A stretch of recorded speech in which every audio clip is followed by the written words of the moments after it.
saw a report this morning that said Microsoft, at least, again, reported within some internal meetings recently, have been talking about a Copilot, Microsoft 365 Copilot deal that's in the works that's going to include 1 million Copilot subscriptions. Caught my attention. A lot of questions. Number one, how many of these 1 million subscriptions for Microsoft 365 Copilot do they actually need? How many are they actually going to turn on at the outset? How many are they going to need within the first year, the second year, the third year?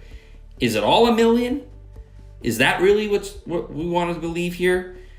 Organizations that we talk to that have 100,000, 200,000, 50,000 users and smaller, like they typically don't need the entire base to have the add-on Microsoft 365 Copilot subscription. And they certainly don't need it all in day one. That's my first question. My second question is, are they all paid subscriptions? Are there going to be a lot of these at no cost? Are they POCs? What is it? If they are paid, hopefully they got the appropriate pricing and discounting.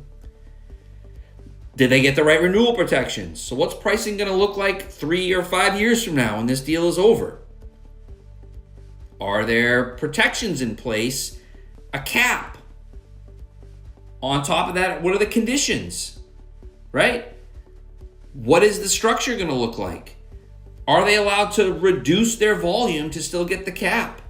Do they have to keep 1 million to get the cap? What happens if they don't ever turn on 1 million? Hopefully this has been covered.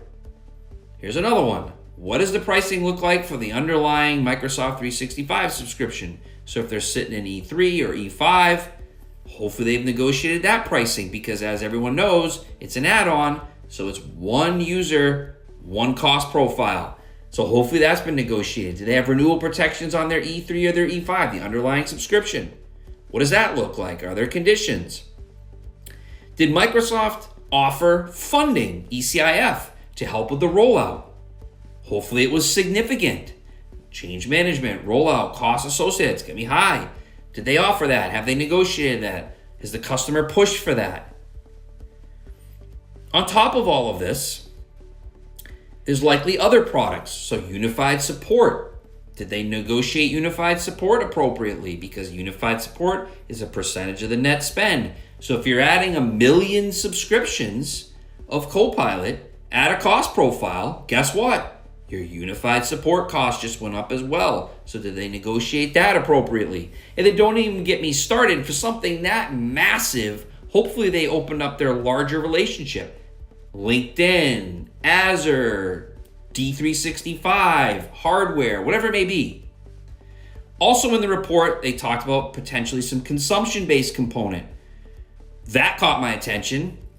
No, I don't know if this is actually going to happen or not, but likely, like Salesforce, they're going to try to move customers to consumption-based versus headcount-based.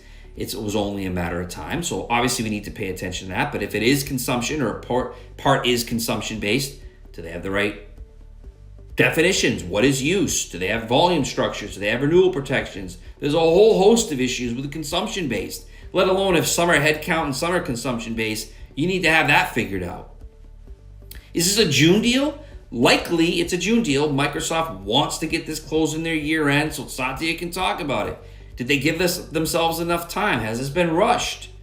So a lot of issues, a lot of concerns. It got me thinking, but a lot of customers out there, maybe it's not 1 million, but have some bigger volume out there, or maybe a level of interest.